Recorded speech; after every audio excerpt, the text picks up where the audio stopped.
Hi, my name is Jennifer Simon. Our group project team is Immigrant Labor Market Participation and was submitted by Glory Babadi. For this research project, my role was writing the introduction where I framed why immigrant labor market participation matters and set the direction for the rest of our study. I feel fortunate to have worked with such an amazing group.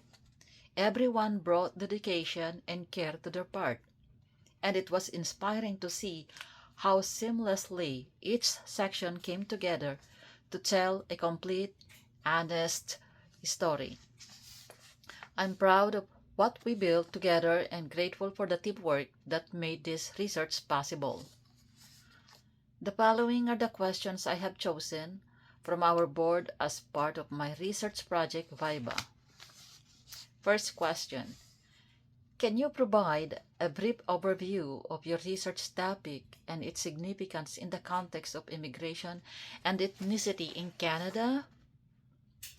This research examines immigrant labor market participation in Canada, focusing on immigrant students navigating the dual pressures of academic life and workforce entry. Drawing on survey responses from 15 immigrants across different stages, the study explores how language proficiency, credential recognition, immigration status, and cultural background shape economic opportunity. Canada actively recruits skilled newcomers to address labor shortages, and yet routinely fails the very people it attracts. Professionals arrive with years of training only to find their qualification dismissed and their experience overlooked. For immigrant students, the stakes are even higher as they navigate a new education system, immigration pressures, and the steep tuition costs, all while chasing jobs that demand Canadian experience they have no way of obtaining without first being given a chance. Second question: what motivated your group to choose this particular topic for your research project? Our group was motivated to choose this topic because immigration and labor market participation is a lived reality for many of us personally. As students in Canada, several of us have either experienced or witnessed firsthand the difficulties of being new to a country while trying to build a future here. Most studies look at immigrants broadly, but students occupy a uniquely pressured position, paying significantly higher costs than domestic students, while also trying to gain the experience and credentials employers demand. We were also driven by how immigration conversations in Canada often focus on what newcomers lack rather than what they bring, especially the Canadian experience paradox, where you cannot get experience without a job and cannot get a job without experience. Question number 3. How did you decide on research methodology used in your study? We decide on a mixed methods approach combining both survey questionnaires and qualitative open-ended questions. This decision was driven by the nature of what we were trying to understand.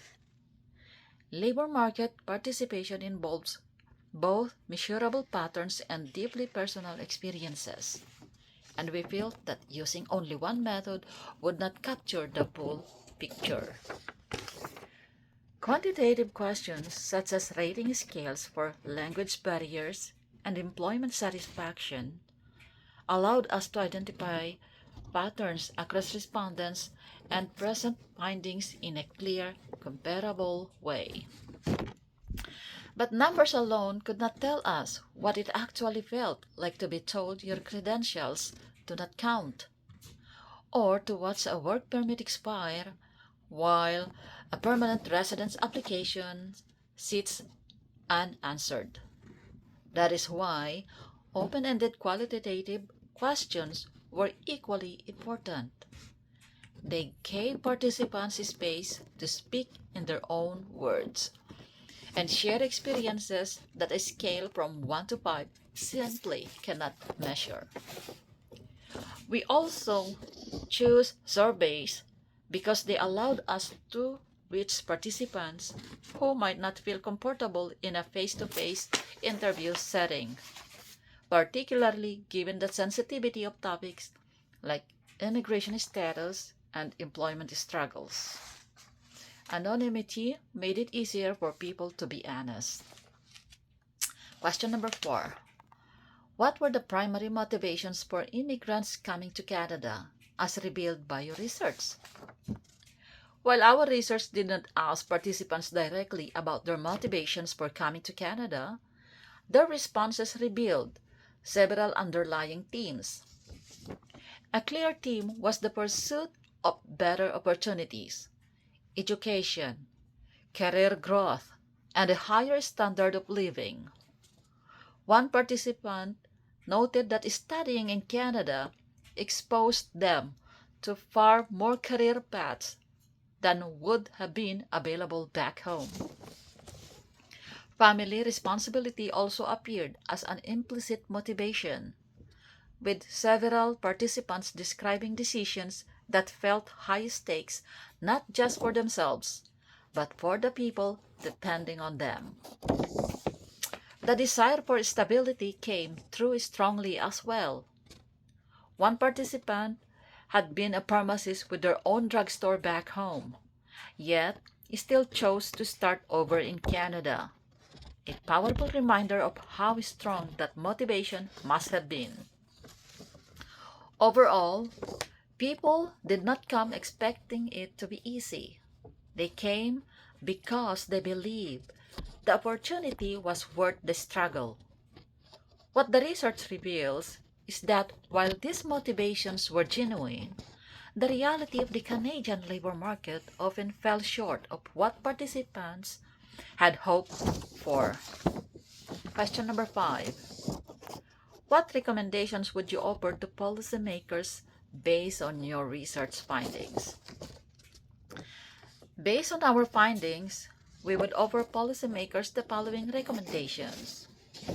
First, address the Canadian experience paradox by incentivizing employers to offer more internships, co-op placements, and entry-level opportunities for immigrant students, giving them a legitimate pathway to gain the local experience employers demand. Second, improve credential recognition. Many highly educated immigrants, including pharmacists, engineers, teachers, doctors, nurses, were unable to work in their trained fields because their foreign qualifications were unrecognized. Policymakers should work with regulatory bodies to streamline credential assessment and create clearer pathways for internationally educated professionals. Third, strengthen language support. Beyond funding language courses, policymakers should promote workplace inclusion standards that discourage accent-based discrimination and encourage employers to evaluate candidates on skills rather than how they sound. Fourth, reform immigration policies affecting student workers. International students describe real stress around work hour limits, permit timelines, and permanent residence uncertainty. More flexible pathways would ease this pressure. Finally, invest in targeted career support that goes beyond resume help, focusing on mentorship, networking, and field-specific guidance that helps newcomers break into their chosen professions. Thank you and have a good day.